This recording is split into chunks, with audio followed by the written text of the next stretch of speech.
Napenda kuwakaribisha katika maonyesho ya 88 mwaka 2026 yaliyopo katika mkoa wa Morogoro, viwanja vya Mwalimu Julius Kambarage Nyerere. Ifuatayo ni teknolojia ya ufugaji wa samaki katika bwawa.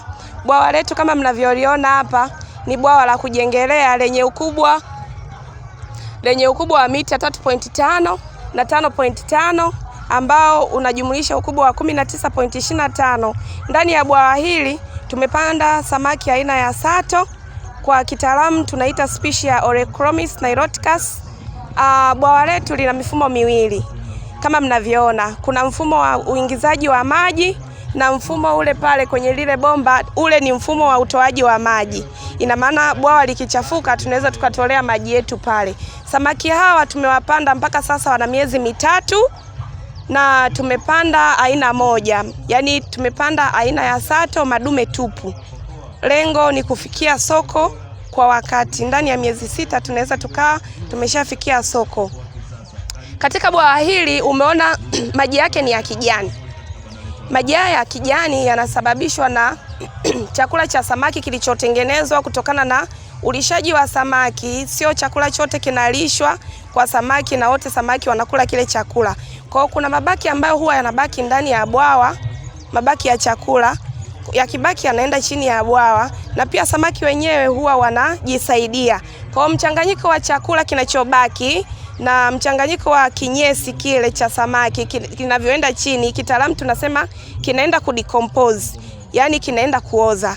Kikishaoza kinatengeneza chakula kizuri cha samaki. Kwa hiyo kinyesi cha samaki na mabaki ya chakula yanakuwa useful kwa samaki. Yanatoa aina ya kitaalamu tunasema zooplanktons, wanaota.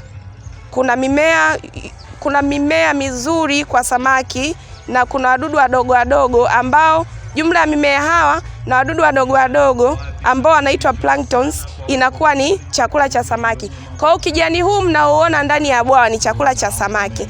Pia samaki hawa tunawalisha kutwa mara mbili. Yaani muda wa saa 3 mpaka saa 4 ya asubuhi, muda huo ni mzuri kwa kulisha samaki. Pia muda wa saa 10 mpaka saa 11 za jioni ni muda mzuri wa kulisha samaki. Hivyo tunalisha mara mbili kwa siku. Pia mkiangalia ndani ya bwawa letu tumeweka, unaona kuna mimea midogo. Hii mimea midogo unavyoiona hapa kwenye bwawa inaitwa azora.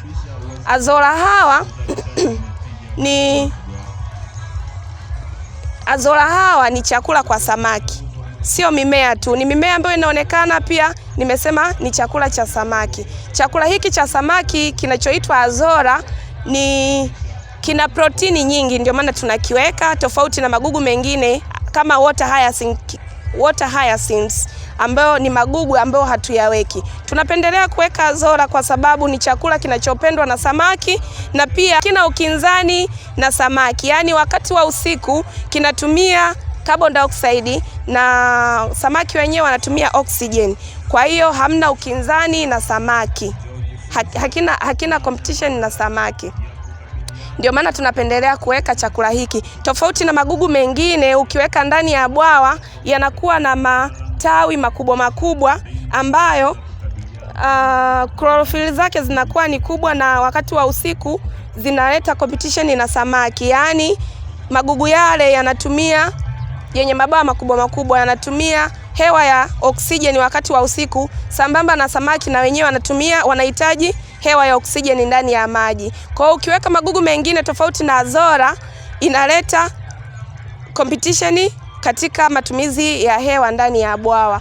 Wakulima wetu huwa tunawashauri wafuge kisasa, na hata hapo ukiangalia tunafuga kisasa kwa kutumia kwa kupanda mbegu kutoka katika vituo vinavyotambulika na serikali.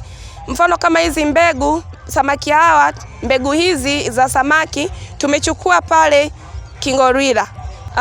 Uzalishaji huu tunazalisha kisasa, tunafuga kisasa.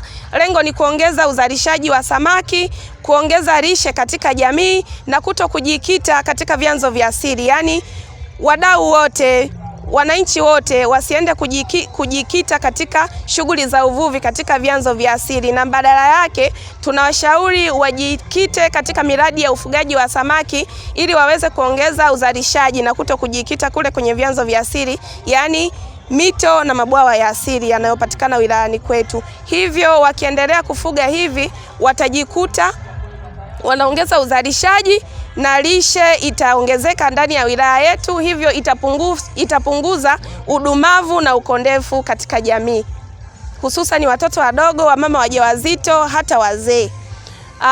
Baada ya kufikisha umri wa kuvuna samaki hawa hapa, huwa tu wafugaji wetu wanavuna. Wakishavuna wanauza samaki wabichi hivi. Kuna soko ambalo linahitaji samaki wabichi namna hii. Pia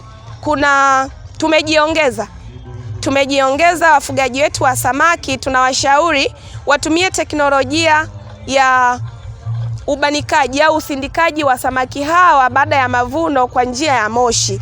Teknolojia hii hapa pia tumekuja nayo sambamba na 8 mwaka 2026 kwa kutumia teknolojia hii hapa iliyojengwa kama unavyoiona. Tunabanika kwa njia ya moshi kwa utunzaji wa mazingira. Tunazingatia nishati safi. Hatutumii kuni, tunatumia pumba za mpunga katika kuchakata hawa samaki. Samaki wetu tumeweka kule juu kama unavyowaona. Chini huku tunatoa nishati yetu tulikoweka.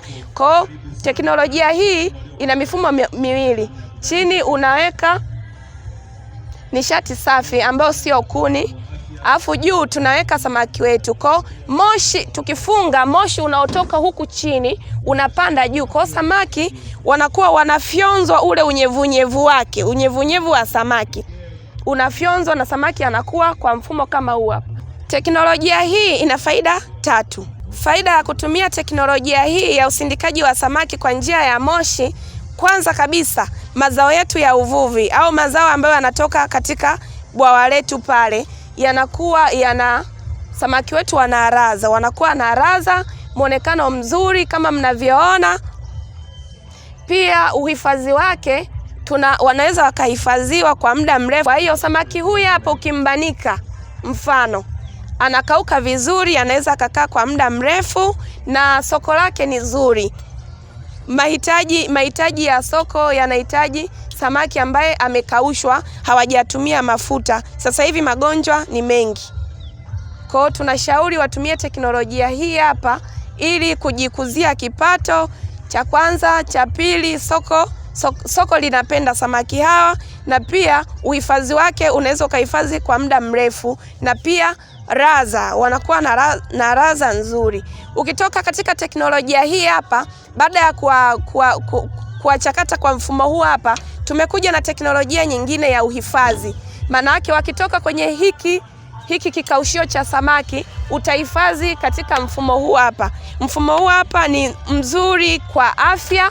Ina maana wadudu wengine tofauti ambao wanaweza wakachangia katika maradhi, mfano kama nzi, kupunguza magonjwa, tunahifadhi kwa kutumia hiki e-box. Asante, karibuni katika maonyesho ya 8/8 2026 yanayopatikana mkoa wa Morogoro katika viwanja vya Mwalimu Julius Kambarage Nyerere. Utakuta kuna vipando vya halmashauri ya wilaya Kilosa. Utajionea teknolojia ya ufugaji wa samaki katika bwawa. Lengo ni kuongeza uzalishaji. Pia utajionea au utajifunza teknolojia ya usindikaji wa samaki kwa njia ya moshi. Lengo ni kuongeza ladha ya samaki, kuhifadhi kwa muda mrefu samaki.